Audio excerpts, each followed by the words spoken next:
Y'all ever witnessed a man shift from calm to catastrophic in under 60 seconds? Because what Kirk Frost served was nothing short of a meltdown for the ages. And no, it wasn't about money moves, record labels, or even his suspiciously loyal fedora collection. It was about a hotel room video, a grainy dim-lit, blink and gasp kind of clip, starring none other than his wife Rasheeda and the ever-problematic young jock. 2 nights before filming, this mysterious little flash drive shows up labeled "Play Me." So, naturally, Kirk plays it, and what he sees sends him spiraling across set like he's gunning for a role in the next Tyler Perry meltdown montage. Staged, sabotage, or just straight-up betrayal. Let's talk about the footage. We're talking hotel room vibes, drinks clinking, legs overlapping, Jock's hand on Rasheeda's thigh like it had a lease. It was intimate, innocent, highly unlikely, suspicious, beyond. It looked like a crime scene of emotions, the kind that flips love stories into viral clips, and turns trust into ash. So, how exactly did reality TV's most unpredictable couple plummet from functional dysfunction to straight-up chaos in under 5 minutes? Who sent the footage? Why was Jock touching Rasheeda like she came with a receipt? And did Kirk really scream "Let the world see this?" while production kept the cameras rolling? Baby, buckle up. This isn't just reality TV anymore. This is emotional demolition on live display, so here we are. Just another supposed to be chaotic filming day on Love and Hip Hop Atlanta, where drama flows easier than bottled water and trust disappears faster than Kirk's chill. But this time, the mess wasn't scripted. This was Olympic-level scandal. Gold medal-worthy betrayal. No petty Instagram unfollow. No green screen shade. This was a leaked bedroom moment, a shaken marriage, and a cast so shook, producers nearly pulled the plug. And who's involved? Just your favorite trio of emotional fire hazards: Kirk Frost, Rasheeda, and young Jock, the Bermuda Triangle of love, loyalty, and recklessness. Let's start with Kirk. The man of the hour. The one with the temper of a volcano and the emotional availability of a brick wall. Since season 1, Kirk's been linked to every kind of scandal you can imagine: cheating, secret kids, lies, and more lies. His track record is so messy it might need its own spin-off. So when Kirk snaps, you know something seismic is about to happen. Then there's Rasheeda, boss chick turned loyal wife turned unwilling co-star in a plot she didn't write. She's been through it with Kirk. Baby mamas, public humiliation. And still, she stayed. But now the heat's on her, and she showed up without armor. Lastly, there's Jock, the walking accident. The grin-wearing, trouble-breathing definition of how did this man get here again? He's been tangled in more drama than a season finale and somehow walks away laughing. But this time, he might have flown too close to the fire. So how did these 3 become the center of a scandal so spicy even Mona Scott probably took a seat and said, "Run that back"? According to sources, it all started when Kirk got a flash drive. No one knows if it was slid under his door, handed off by a shady crew member, or dropped like a grenade by fate itself. All we know is he opened a file labeled "Play Me," and what he saw snatched every ounce of his self-control. No crew, no filters, no plot twist, just Rasheeda and Jock in a hotel room, laughing, drinking, getting way too cozy. Jock's hand comfortably stationed on Rasheeda's thigh, like it belonged there. The energy was not platonic. The tension was visible even in 480p, and Kirk lost it. He didn't pause. He didn't ask questions. He didn't blink. He barged onto set like a man possessed right in the middle of someone else's baby daddy storyline, hijacked the day with what might go down as the most unforgettable on-camera eruption in franchise history. Witnesses say Kirk showed up late, quiet, but with that look in his eyes. The look of a man who just saw a ghost, and that ghost had receipts. He didn't speak. He just stared at Rasheeda from across the room like she was a stranger. Rasheeda tried to smile, gave him a small wave. He didn't move. Then boom, Kirk shouted across the room like he was in church, giving a testimony fueled by betrayal and caffeine. "This what y'all doing behind my back? You think I'm a joke?" The room froze. Jock tried to speak, probably assuming Kirk was being his usual dramatic self, until Kirk grabbed a folding chair and hurled it at the wall like he was trying out for WrestleMania. Producers panicked. Security flinched, but the cameras, oh baby, they never stopped rolling. And then came the now iconic line, "Don't cut nothing. Let the world see this. Let them see what happens when you trust the wrong damn people." You could hear air suck out the room. Or maybe that was the sound of Rasheeda's heartbeat hitting the floor. Trying to stay composed, Rasheeda stepped forward and calmly said, "Kirk, you don't know the whole story. Ma'am, the only thing worse than being caught is trying to deliver a monologue while the receipts are still loading." But Kirk wasn't having it. "Then tell me," he shouted. "Because from where I'm standing, it looks like y'all on a damn date night with drinks and leg rubbing." That's when Jock finally entered the chat. "Yo Kirk, man, you got it all wrong. That night was nothing. We were chilling. Club was closed, we was tired, it was just vibes. Sir, this ain't a mixtape playlist. This is a marriage." And Kirk, still on fire, whipped out his phone and slammed it on the table, showing a still from the video. The image, blurry. The energy, HD betrayal. Within hours, the internet got involved. Somebody on production clearly needed a bonus or revenge because a screenshot leaked before filming even wrapped. By midnight, hashtags were flying. Hashtag RASHIDA exposed. Hashtag Kirk meltdown. Hashtag Jock got hands too. Twitter turned into a courtroom. Fans picked sides like a Marvel crossover event. And while the world was melting down online, the cast stood frozen in disbelief. Mimi reportedly whispered during her confessional, "I mean, Kirk's done a lot, but this, I'd have lost my mind too." Rasheeda refused to leave. She sat in her car outside the set demanding to see the video herself. "If he saw something, I need to see it too," she said. But no one had the flash drive Kirk wasn't sharing. He was locked in a green room, whispering to a producer, "How long you think she's been lying to me?" Meanwhile, Jock, silent, for once, just pacing back and forth. Like he wasn't the human cause of all this chaos, and just when you thought the emotional Richter scale couldn't take more, Rasheeda's phone buzzed. A blocked number. Another video. This one labeled Rasheeda's secret deal, exposed.mp4. Of course, she opened it, and what does she see? A secret meeting her and a rival network producer talking about jumping ship. Talking about leaving the show. Talking about Kirk like he was dead weight. "You're the brand," the producer says. "Not your marriage. We'll build around you." No Kirk. No warning. Just strategy and betrayal in 1080p. Back in the green room, Kirk sat silent while castmates texted, argued, whispered. Even Jock was MIA, probably regretting every sip of tequila and thigh grab that led to this. And then came Mint. The occasional cast member who shows up only when things go nuclear. He texted Kirk, "Yo, man up. You can't ghost this. Talk." To her, Kirk didn't respond. Not because he didn't want to, but because the man was imploding. Hairline thinning. Trust decaying. Chest tight. That deep kind of pain that doesn't yell, it just sits there, pulsing. But the wildest twist. That wasn't the only video on the flash drive. Allegedly, there were 3. And while only one made it online, insiders claim a third clip exists. Jock, talking to producers. Laughing about Kirk. Saying Rasheeda deserves better. "I'm surprised she didn't leave him years ago," he said. "She needs a man who actually shows up." Excuse you, sir. That's not just a line crossed. That's a whole freeway exit with toll booths and receipts. Fans devoured the drama. Instagram blogs exploded. YouTubers canceled their vlogs to dissect every screenshot. The verdict. Kirk might be a hot mess, but Jock was way too comfortable. And Rasheeda, either caught in a storm or driving the damn boat. Even Spice allegedly texted a producer, "Y'all better be filming this. This bigger than anything we faked last season." And in the group chat, oh baby, leaks.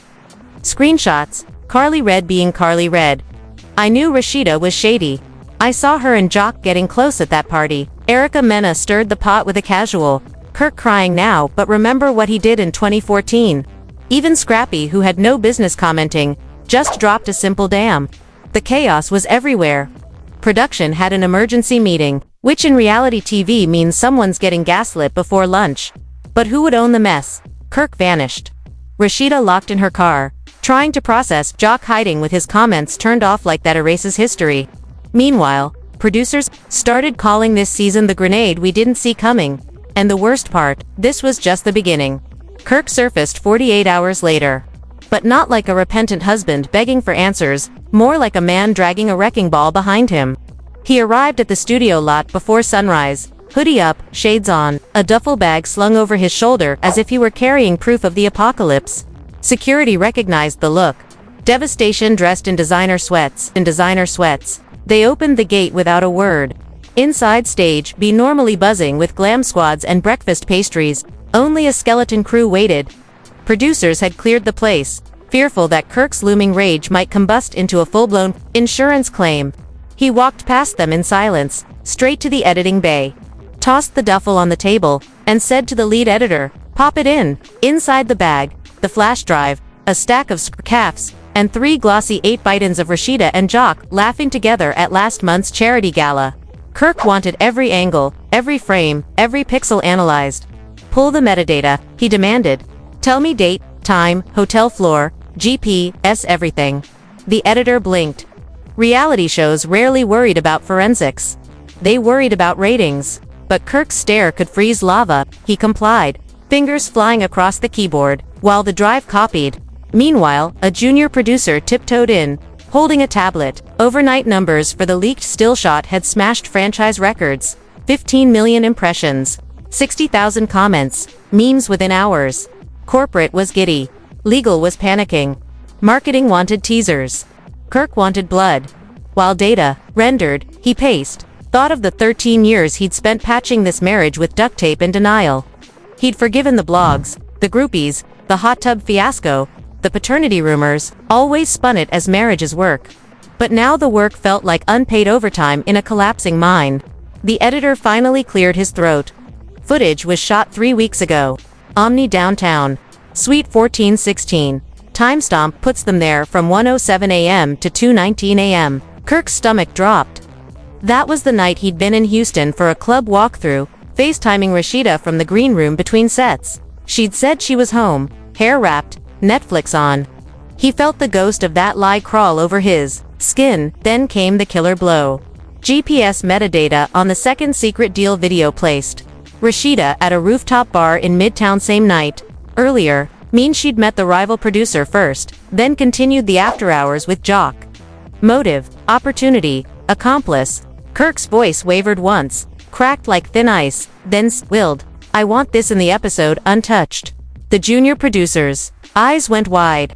"But network notes, tell the network to sue me." Kirk snapped, "I'm done protecting anybody."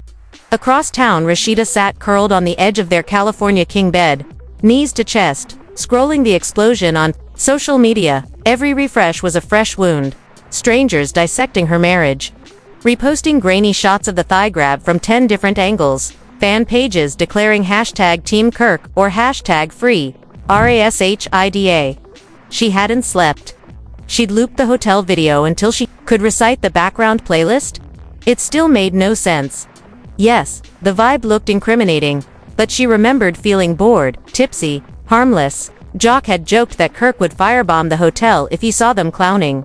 She laughed it off, called him dramatic. Dramatic had found a new definition. Her phone rang. Private number. Against her better judgment, she answered. "This Rasheeda," a woman's voice. Cool, professional. "I'm calling on behalf of Streamwave Network. We saw the overnight traction. Interest in your standalone series has quadrupled. If you're willing to distance yourself from." Rasheeda hung up mid-sentence, nausea spinning. She wanted none of that now, yet the temptation lingered like perfume. A life where she wasn't Kirk's +1, or the collateral beauty of his scandals. Was she heartbroken, or was she furious she'd been caught renegotiating her own worth? Meanwhile, Jock ghosted everyone. No IG stories, no club flyers, no morning radio gig. One paparazzo spotted him outside a barbershop at dawn, hoodie low, chain tucked. He muttered, "Ain't no angle where I look right." He tried calling Kirk's voicemail, tried texting Rasheeda blue bubble, no reply. His publicist advised an apology tour. He contemplated deleting every social media account and moving to Wyoming. But hiding doesn't feed 8 kids. He knew this storm required either total contrition or spectacular distraction. Unfortunately, he excelled at neither. Back at VH1, HQ executives formed 3 task forces: legal review, crisis PR, and monetization. Legal scoured contracts for non-compete clauses Rasheeda might have violated. PR drafted statements about privacy and ongoing discussions. Monetization pitched a mid-season special, titled Betrayed. The Frost Jock bombshell. Mona Scott, young, joined via Zoom, eyebrow arched, voice syrup sweet yet edged with steel. "This is gasoline on a bonfire. Let's choose whether to roast marshmallows or call the fire department." Translation: film everything, lawyer up. Schedule the reunion venue now. Evening of day 3. Mint inserted himself physically. He drove to Rasheeda's house, ignoring the cameraman tailing him. At the door, he didn't knock, he texted, "Open up or I kick it down." She let him in, makeup-free, eyes swollen. Mint plopped onto the couch like a referee before overtime. "Here's what's about to happen," he said. "You're calling Kirk tonight. In person, no cameras." Rasheeda started to protest. He raised a hand. "And you're telling him about the Streamwave pitch. Everything. Because if he hears it from TMZ first, your marriage is an obituary." Across town, Kirk stared at a blank wall in the Airbnb phone buzzing with a call from Mint. He let it ring, then finally answered. "What?" Mint's tone cut through the static. "She's ready to talk. Tonight, no crew." Kirk exhaled somewhere, between a sigh and a snarl. "I'll come. But if she lies once, I'm gone." He hung up before Mint could reply. Night fell like a curtain. Rasheeda waited in the dim living room, palms slick. Kirk arrived just after 10. No entourage. No cameras. Just anguish, wearing a leather jacket. He paused in the doorway, home yet foreign. She tried to speak. He raised a finger. From his pocket, he produced the flash drive, set it on the coffee table like a loaded weapon. "No lights, no script. Truth only," he said. Rasheeda nodded, throat tight. They sat opposite each other, shoulders hunched, silence roaring. Finally she whispered, "I met with Streamwave because they offered me control. I felt invisible here." Kirk's jaw flexed. "And Jock, was he part of control too?" Her eyes watered. "That night was stupid. We drank after the club shut down. He talked trash about you. I laughed to keep the mood light. It was wrong." "But it wasn't." Kirk slammed a palm down. "Don't say it wasn't like that. My eyes ain't broken." She inhaled shakily. "Okay. It felt nice being the one getting attention for once. I'm sorry." Silence stretched until it threatened to snap. Then Kirk's voice, raw. "Do you love me or the brand?" Rasheeda's reply cracked open the air. "I don't know anymore, and that scares me more than losing the show." Tears blurred her vision. Kirk's shoulders fell. For a long minute neither moved. Outside, unseen by both, a black SUV idled. Inside sat a field producer and 2 camera ops, lenses capped but ready. Network brass had ordered covert B-roll just in case. Mint, who swore there'd be no cameras, stood at the curb arguing with them. When he realized they'd already shot exterior footage, he cussed, snatched the SD card, snapped it in half. The ops threatened HR complaints. Mint threatened their dental plans. They drove off. Back inside, Kirk finally reached across the table and took Rasheeda's hand. "If this footage airs, we're done publicly before we even figure out privately." She wiped tears, then pulled the plug. He shook his head. "Too late, they own it. But maybe we own the narrative." The seed of a truce sprouted. Morning light found them still talking, exhausted, honest, terrified. They agreed to therapy, to pause filming, to present a united demand. Either production edits the scandal with context, or they walk, but power is tricky. Ratings override hearts. By noon they met Mona in legal on Zoom. Mona greeted them with pragmatic empathy. "I hear you, I truly do. But the audience already has expectations. The footage exists. What we can do is film your side, counseling sessions, reconciliation, accountability, show growth." Kirk scoffed. "Growth? They want carnage." Mona smiled politely. "Carnage sells first. Growth sells longevity. Let's give them both."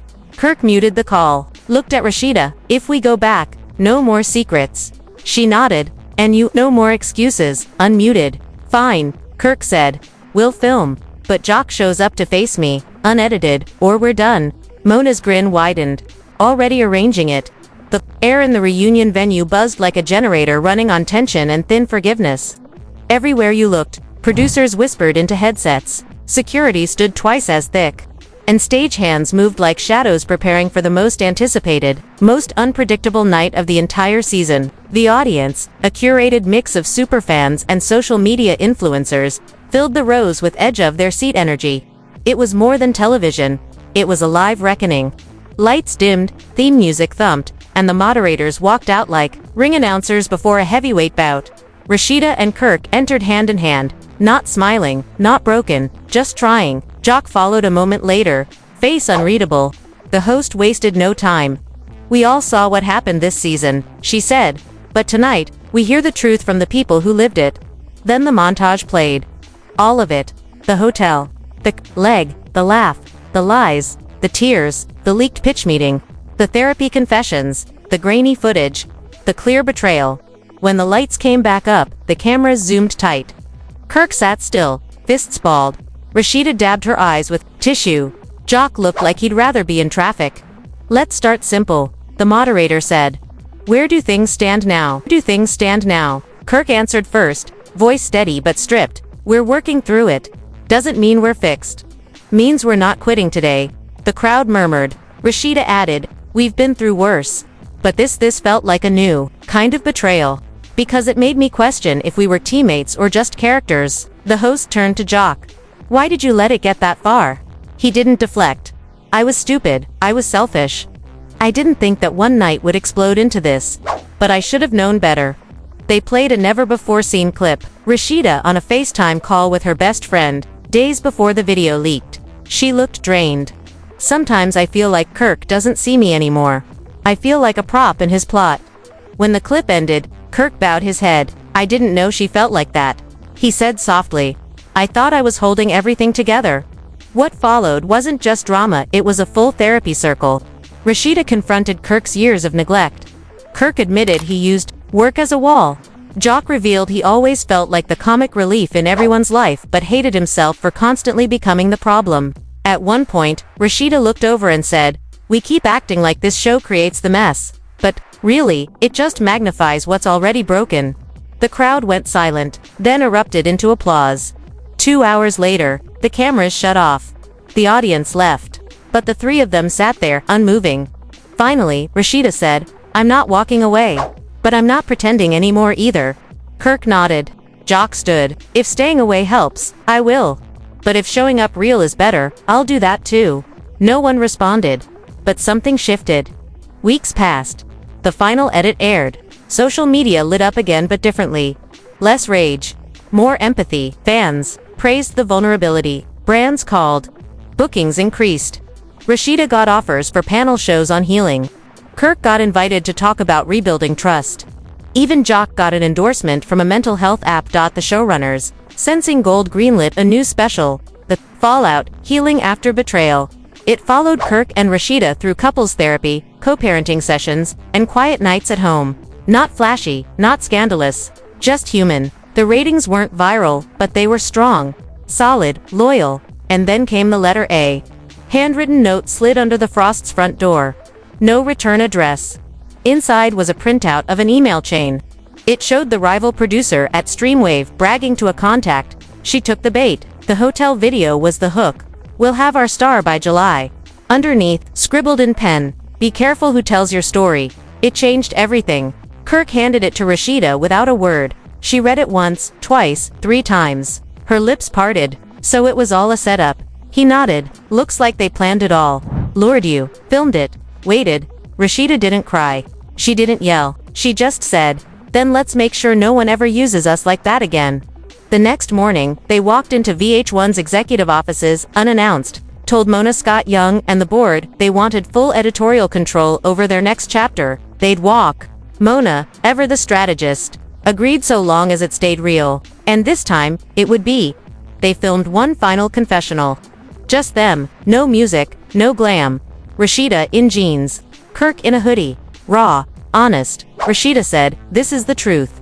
The pain was real. The work is real, and the healing that's ours. Kirk added, we ain't perfect, but we're present. Fade out. The screen went black. Then the words appeared. Some stories don't need villains, just people brave enough to face the mirror. And with that, the chapter closed not with a bang, but with a breath.